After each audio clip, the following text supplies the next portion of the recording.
ઉનાળાની ગરમીની શરૂઆત તો થઈ ગઈ છે, પણ કેરીની હજુ શરૂઆત નથી થઈ. તો કેરીની અવેજીમાં આજે આપણે કંઈક સરસ મજાની રેસીપી બનાવીશું. તો અહીંયા મેં 500 ml અમૂલનું શક્તિ દૂધની થેલી લીધી છે અને એને ચપ્પુની મદદથી કટ મૂક્યો, જેથી કરીને પ્લાસ્ટિકનો બિલકુલ ટુકડો બહાર ન નીકળે અને લેન્ડમાં પોલ્યુશન ન થાય. ટ્રાન્સફર કરી લીધું એને એક નોનસ્ટિક પેનમાં. સુપર સહેલિયાથી હું નિપા સ્વાગત કરું છું મારા કિચનમાં. ચાલો જઈએ મારા કિચનમાં આજે શું બને છે.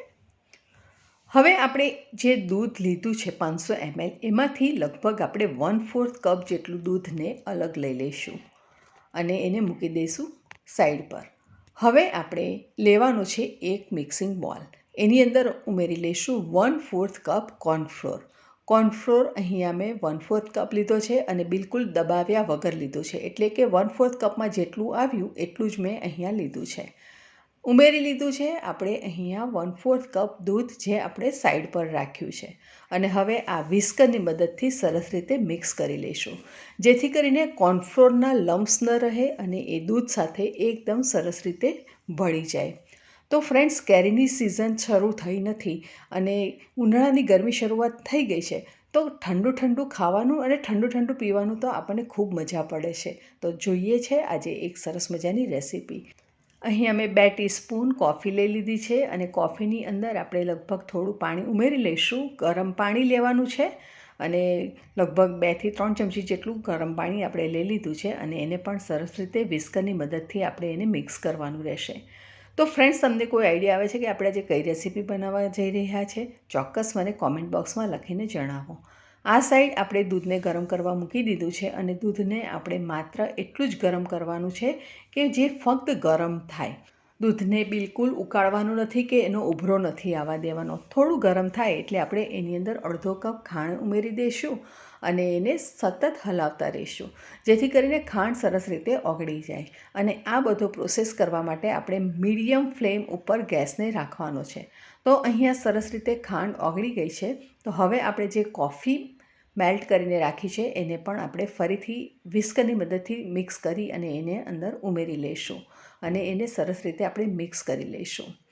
તો ખૂબ સરસ મજાની આ રેસીપી બનવા જઈ રહી છે. અત્યાર સુધીનો તમને વિડીયો ગમ્યો હોય તો ચોક્કસ વિડીયોને લાઇક કરો, ચેનલને સબસ્ક્રાઈબ કરી બાજુમાં આવેલા બેલ આઇકોનને પ્રેસ કરો.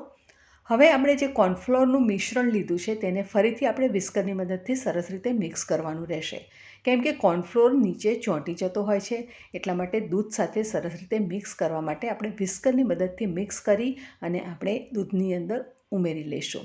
અને અત્યારે હવે આપણે ગેસની ફ્લેમને એકદમ જ ધીમી કરી દેવાની છે. ગેસની ફ્લેમને ધીમી કર્યા બાદ આપણે સતત એને સ્પેચ્યુલાની મદદથી હલાવતા રહેવાનું છે અને ખાસ ધ્યાન રાખવાનું કે આપણે જે પેન છે એના તળિયે પણ તબેથો સરસ રીતે વાગે, એટલે કે આપણું સ્પેચ્યુલા સરસ રીતે જાય આ રીતે, એ રીતે આપણે કોન્સ્ટન્ટ હલાવતા રહેવાનું છે. કોર્નફ્લોર છે એ ચીકણો હોય છે, જેથી કરીને એ પેનના તળિયા ઉપર ચોંટી જવાની શક્યતા વધારે રહેતી હોય છે. તો આ રીતે આપણે કોન્સ્ટન્ટ એને હલાવતા રહેવાનું છે. ગેસની ફ્લેમને એકદમ ધીમી રાખવાની છે અને એને આ રીતે કોન્સ્ટન્ટ હલાવતા જઈશું. અને વચ્ચે વચ્ચે આપણે તવેથાને અથવા તો આપણી પાસે જે સ્પેચ્યુલા છે એને નીચે પેનમાંથી પણ આપણે આ રીતે એને હલાવીશું. જાડું થઈ ગયું છે અને તમે જોઈ શકો છો કે આપણે જ્યારે પોર કરીએ છીએ તો તમે જોઈ શકો છો કે એની ઉપર આપણે જે રિબિન પાડીએ છીએ તો તેની ડિઝાઇન મેન્ટેન રહે છે. એ મિશ્રણ સાથે મેલ્ટ નથી થતી અને એ એમ્બોસ થયેલી તમને દેખાઈ રહી છે.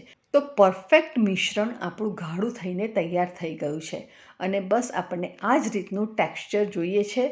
અને તમે જોઈ શકો છો કે ડિઝાઇન એમ્બોઝિંગ ખૂબ સરસ દેખાઈ રહી છે અને એકદમ સરસ થઈ રહી છે. તો હવે આપણે ગેસની ફ્લેમને બંધ કરી દઈશું અને મિશ્રણને આપણે ઉતારી લઈશું ગેસ ઉપરથી. રેસ્ટોરન્ટમાં જઈને આપણે મોંઘા ભાવના ડેઝર્ટ ખાતા હોઈએ છીએ અને એ પણ કેમિકલવાળા. તો શા માટે આપણે ઘરે ન બનાવીએ એકદમ સસ્તા ભાવે અને એકદમ શુદ્ધ? તો અહીંયા મેં એક બોલ લઈ લીધો છે અને એને સરસ રીતે ઘીથી ગ્રીસ કરી લીધું છે અને હવે આપણે જે મિશ્રણ બનાવીને તૈયાર કર્યું છે એને આપણે પોર કરી દઈશું આ બોલમાં.